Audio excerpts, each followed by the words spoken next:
Hello again, it's story time with Ryan and Timothy. It's story time where the internal adult monologue is not internal.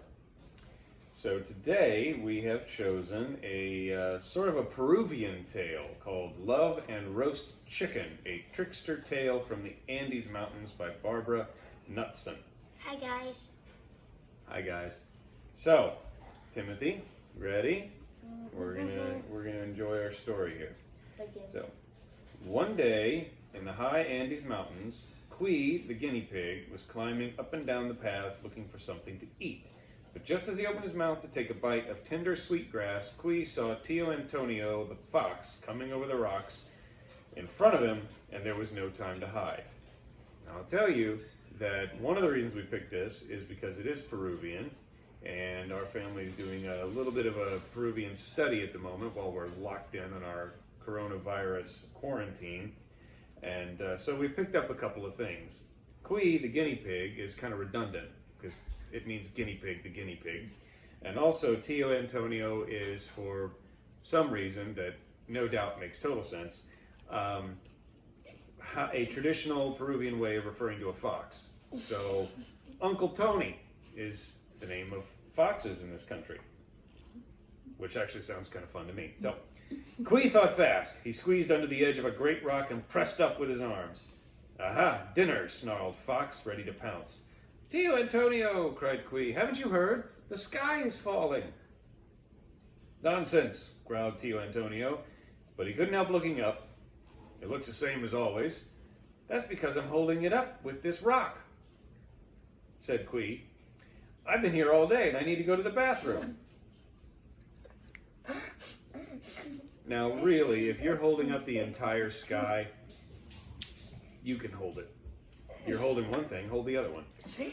Please, will you hold the rock for just a moment? Fox looked up again. It would be terrible if the sky fell. He crouched under the rock and pushed up with his front legs. Don't let go, warned Cui, or we will all be squashed flat. And he disappeared behind some bushes. Get it? Behind some bushes. Never mind. And scurried off to look for more food. Hey, stay with me. By sunset, Tio Antonio couldn't hold his arms up any longer. No word on whether he was holding anything else. I have to let go, even if the sky falls. He ducked and let go. Nothing happened. The rock and the sky stayed where they'd always been. I'll get that guinea pig, barked Fox, and he bounded down the trail. Cui had just found another patch of sweetgrass when he saw Fox coming. Instantly, he started digging into the side of the hill. I don't know why he hadn't gotten any farther away. It makes it seem like he just went around the corner after really annoying a carnivore. This time I've got you, said Tio Antonio, and he grabbed Cui's leg. Amigo mio, yelled Cui. Don't you know the world is ending tonight in a rain of fire? Help me dig a safe den. I'm not going to believe you this time. Do you have an easier, could you find a more, a less outlandish excuse here? I think All right, said Guinea Pig. Don't blame me when your whiskers are on fire. Fox trembled. What if this were true? What if he just wasn't quite so gullible? He shoved Cui aside and crawled into the dugout hole. Well then, this den is for me, compadre. Go dig your own. Cui sighed. Este bien. I'll even pile some rocks in front of the door to keep you safe from sparks. When the world ends, remember I was your last friend. So the guinea pig just buried the fox alive. I am not comfortable with how dark some of these children's stories really are. Yeah. Tio Antonio huddled at the back of the den and waited. The end of the world. No more dancing by moonlight with the village girls. Why are the village girls dancing with a fox? Yeah. No more chicken dinners from the farmer's flock. But could this just be another trick? You think? He peered through the rocks covering the entrance. Fuego! Flames crackled and smoked on the other side. What a good thing he was safe. When morning came at last, the flames were gone. Tio Antonio pushed away the rocks to see what the end of the world looked like.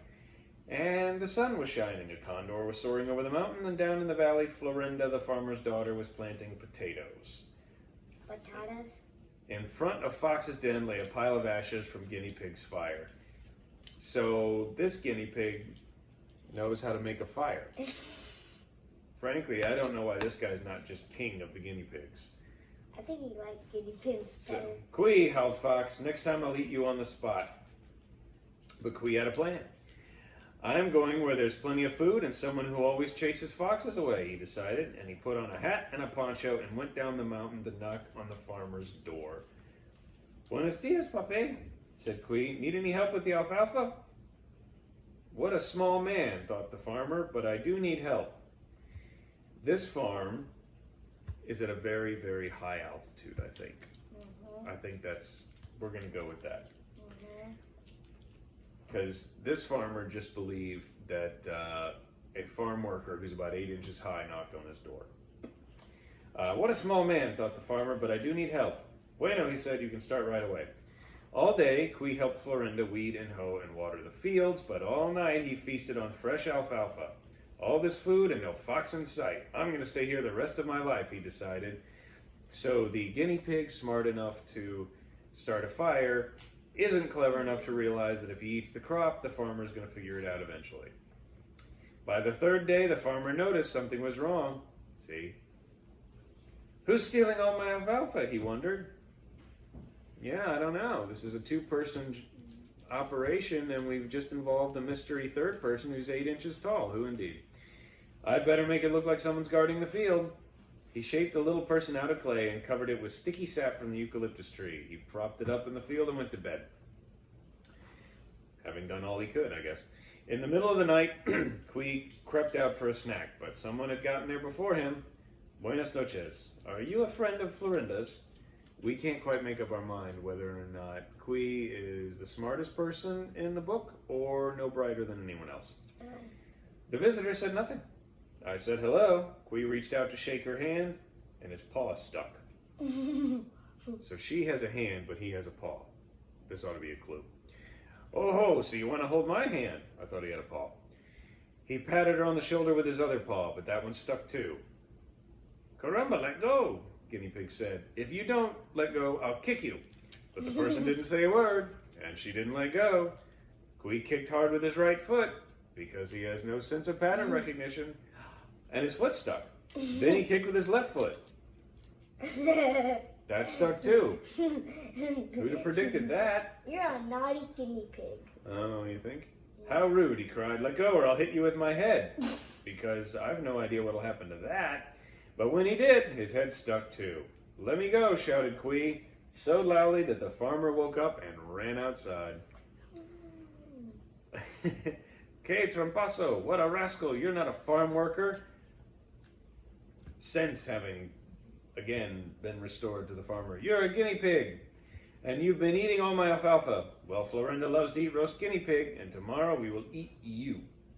He pulled Quee free from the sticky gum doll. Then he tied him to the eucalyptus tree and went back to bed. For some reason. It can't get any worse than this, thought Quee, but here came Tio Antonio sneaking toward the chicken coop. Well, well, I was looking for chicken dinner, but here is my appetizer. He came closer, the moonlight glinting on his sharp teeth. Like this? Why are you tied up? Guinea Pig gulped. Everyone wanted to eat him. Oh, Tio Antonio, he gasped, thinking fast. It's all because of love and roast chicken. Yeah, you're Roll lying. credits. Fox perked up his ears. Those are my favorite subjects. It's always nice when there's a romantic carnivore in the story. It really warms it up. But the Quee put his paw over his heart. You know the farmer's daughter, Florinda. She wants to marry me. Which is just as believable as all his other stories. But the trouble is, she eats chicken every single day. Can you imagine? Fox imagined it. But I'm a vegetarian, declared Quee. They've tied me up until I promise to marry Florinda and eat big plates of roast chicken every day. What am I going to do? Pobrecito, said Tio Antonio, licking his lips. I hate to see you suffer, and I've apparently forgotten everything that's ever happened to me in my entire life prior to this conversation. It will be a hard life for me, but just to help you, I will take your place. Really, said Quee, you are very kind. So Fox untied Quee, and he's got a little imagining bubble here where he's picturing himself walking with Rosalinda, or Florinda, juggling Roses and chicken legs, it looks like. Fox is a strange character. Mm-hmm. So Fox untied Quee, then Quee tied Tio Antonio to the tree, which I don't recall being part of the arrangement, and slipped back into the alfalfa field for one last feast. The next morning, the farmer came out to untie his dinner. To his surprise, he found a fox. What now, another disguise? The farmer picked up a stick. Oh no, Pape, don't hit me, said Tio Antonio. I promise to eat one of your chickens every day of the year. No, you're not. Como? Cried the farmer. Of course, Tio Antonio added quickly. I also plan to marry your daughter. That's not going to happen. Actually, so far, this is the best part of the book. Como? Spat the farmer, and he raised his stick over his head. As fast as he could, Tio Antonio explained what the guinea pig had said. You believed a story like that? How foolish!